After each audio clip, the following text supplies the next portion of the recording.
So, heidi ho guys, I had to make a special trip to the bank so I could do this video.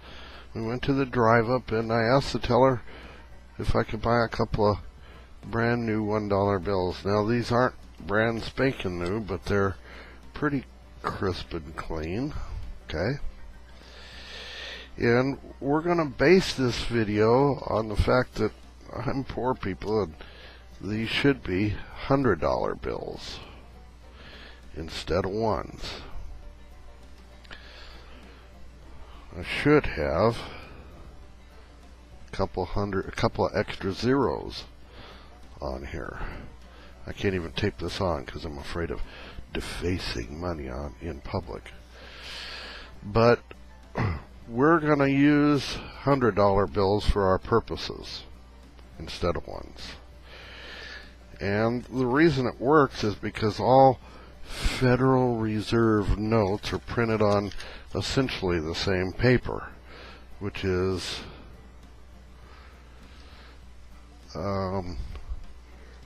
right at 8/1000ths of an inch thick. And everything I'm going to tell you is pretty much simple math. Easy for you to get on your calculator and verify. Now, let's say you have a stack of $100 bills. Not like this, not like this, but this way. Nice, crisp, clean $100 bills. And let's say your stack is 4 inches tall. Well, congratulations. You are a frickin' millionaire. 4 inches. That's a pretty big deal. Now, the news throws these big numbers around when they're talking about the government all the time. And we just kind of blah, blah, blah, whatever. It's not really my money. So I'm going to explain this to you. Let me bring this up. I got some notes.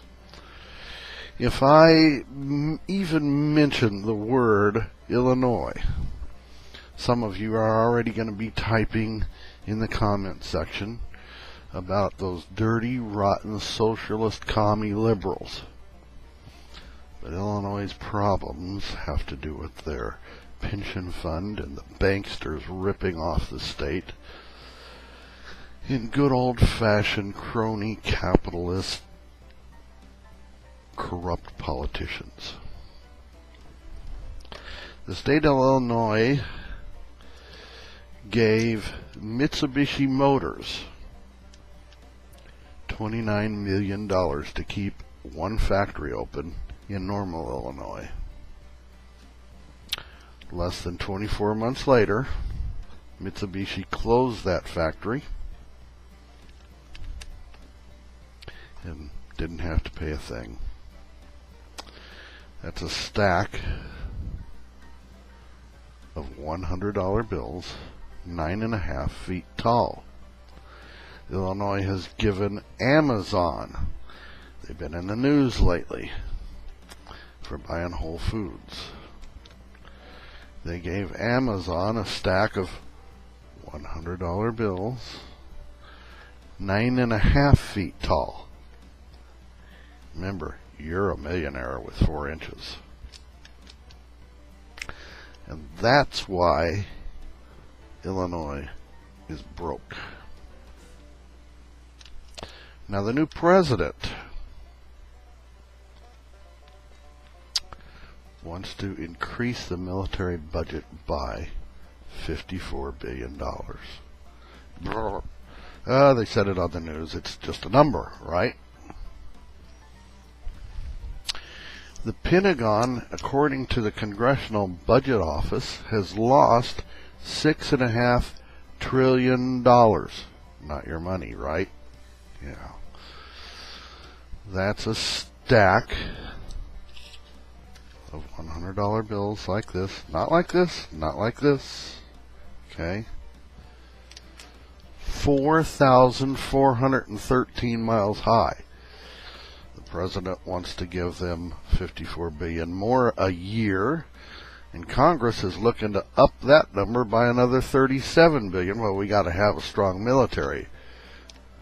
The increases are a stack 6,179 miles high per year.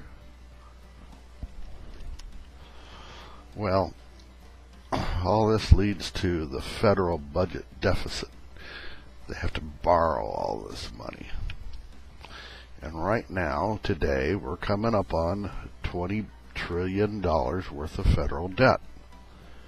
That, my friends, is a stack of $100 bills, 13,580 miles high.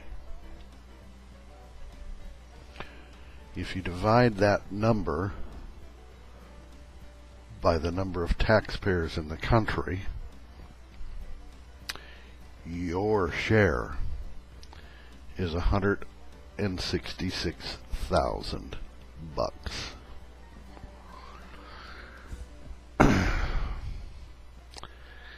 They want to cut health care in this country. That's been in the news a lot lately. But nobody's talking about how the Walton family, who owns Walmart, the richest family in the world, is going to get a tax break.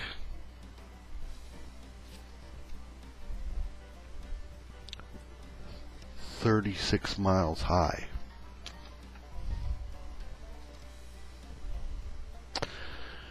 Now, federal debt has to be repaid. It's debt. It's a loan. Most of it to the Chinese and the Federal Reserve Bank, which is really a cartel of banksters. It's not federal at all. Plus interest. It all has to be paid back. And there are only two ways that money can get paid back. One is through inflation. They allow the dollar to collapse. Now, we talk about hyperinflation, and first thing comes up is Zimbabwe or Weimar Republic in Germany. And when you talk about Weimar, the first thing that's going to come to your mind is a loaf of bread costing a wheelbarrow full of money.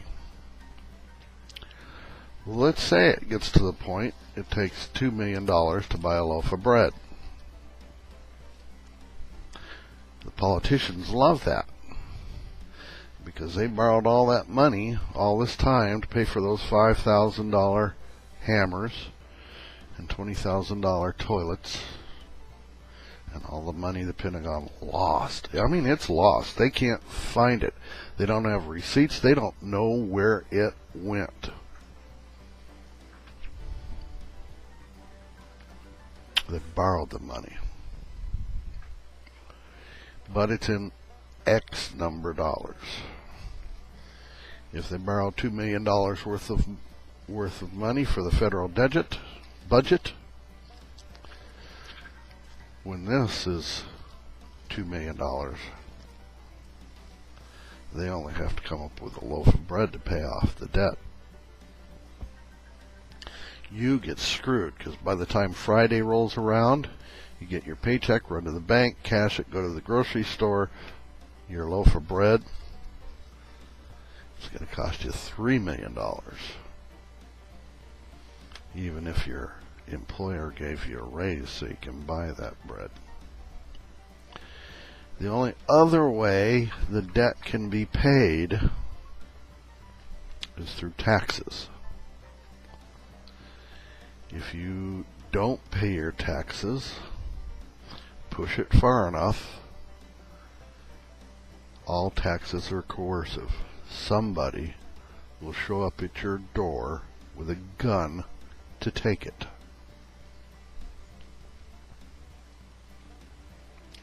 Your share is $166,000.